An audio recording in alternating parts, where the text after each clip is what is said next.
তোমার YouTube video আছে কিন্তু ভিউজ নেই, চ্যানেল চালাও কিন্তু সাবস্ক্রাইবার বাড়ে না, তাহলে আজকের ভিডিওটা তোমার জন্যই। ইউটিউব স্টুডিওর এমন 3টা সেটিং আছে যেগুলো ঠিকমতো অন করলেই তোমার চ্যানেল অ্যালগরিদমের কাছে ধরা পড়বে আর সাবস্ক্রাইবার ভিউজ বাড়বে চোখে দেখার মতো। এই ভিডিওতে আমি এই 3টা সেটিং শুধু দেখাবোই না, বরং তোমাকে বুঝিয়ে বলবো কেন এইগুলো এত গুরুত্বপূর্ণ আর কিভাবে এগুলো ঠিক করে দিলে ইউটিউব অ্যালগরিদম তোমার পক্ষে কাজ করবে। তাই স্কিপ না করে ভিডিওটা শেষ পর্যন্ত দেখো। আর যদি ইউটিউব করতে সিরিয়াস হও তাহলে এখনই সাবস্ক্রাইব করে ফেলো টিউবডন চ্যানেলটাকে।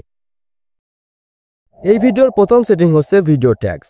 অনেকেই ভাবে ট্যাগস এখন আর ইউটিউবে কাজ করে না। বিশ্বাস করো, এটা একদম ভুল। ট্যাগস এখনো ইউটিউব অ্যালগরিদমের জন্য সাপোর্টিং সিগন্যাল হিসেবে কাজ করে। যখন তুমি একটা ভিডিও আপলোড করো তখন ওয়াইটি স্টুডিওতে গিয়ে ট্যাগ সেকশনে তোমার কন্টেন্ট রিলেটেড কিওয়ার্ড বসাও। যেমন তুমি যদি বানাও টেক আনবক্সিং ভিডিও, তাহলে ট্যাগস হতে পারে tech unboxing, best budget phone, Xiaomi unboxing Bangla, Bangla tech, gadget review ইত্যাদি।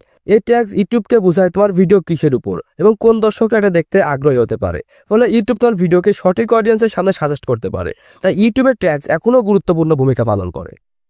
এই ভিডিওর দ্বিতীয় সেটিং হচ্ছে ভিডিও ক্যাটাগরি ও লাইসেন্স ঠিকমতো সেট করো। অনেকে এটা স্কিপ করে দেয়, অথচ এটা বিশাল একটা ভুল। ইউটিউব স্টুডিওতে গেলে শো মোর অপশনে গিয়ে ভিডিও ক্যাটাগরি সিলেক্ট করতে পারো, যেমন education, entertainment, science and tech, how to and style ইত্যাদি। তুমি যদি ভিডিও বানাও ট্রাভেল নিয়ে আর ক্যাটাগরি রাখো পিপল অ্যান্ড ব্লগ, তাহলে ইউটিউব ট্রাভেল অডিয়েন্সের বদলে ব্লগ অডিয়েন্সের সামনে ভিডিও শো করবে, মানে ভিউজ কমবে। আর লাইসেন্স অপশনে সবসময় রাখো স্ট্যান্ডার্ড ইউটিউব লাইসেন্স।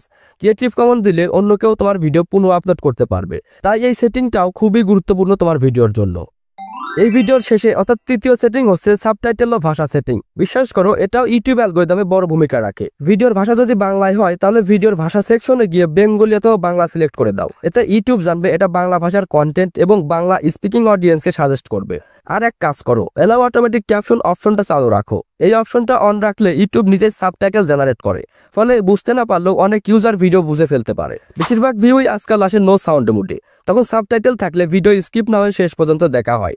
সাবটাইটেল মানে ওয়াচ টাইম বাড়ে, ওয়াচ টাইম মানে ভিউজ বাড়ে। তাই সাবটাইটেলও খুবই গুরুত্বপূর্ণ ভূমিকা রাখে। এই 3টা সেটিং যদি ঠিকমতো দাও, তারপরে ফলো করো এই ছোট্ট ট্রিক্স। ভিডিওর প্রথম 15 সেকেন্ডে হুক দাও, যারা দর্শকের আগ্রহ তৈরি করে। যেমন তোমার ভিডিও অ্যালগরিদমে আসছে না, কারণ এই ভুলটা করছো। এই টাইপের লাইন দিয়ে শুরু করো। এছাড়াও ভিডিওতে ভিজুয়াল এলিমেন্ট, অ্যানিমেশন এবং কমেন্টে সিটিয়ে রাখো। যেমন কমেন্টে লেখো ইয়েস। যদি তোমার ভিডিওতে এই 3টা সেটিং অন থাকে তাহলেই ভিডিও ভাইরাল হবে। তো ভাই, ওয়াইটি স্টুডিও এর 3টি সেটিংস যদি তুমি সিরিয়াসলি ফলো করো তাহলে তোমার ভিডিওর ভিউজ এবং সাবস্ক্রাইবার দুইটাই প্রকৃতভাবে বাড়বে। ভিডিও ভালো লাগলে একটা লাইক দিও, আর চ্যানেল গ্রো করতে চাইলে অবশ্যই সাবস্ক্রাইব করে পাশে থাকো টিউবডনের।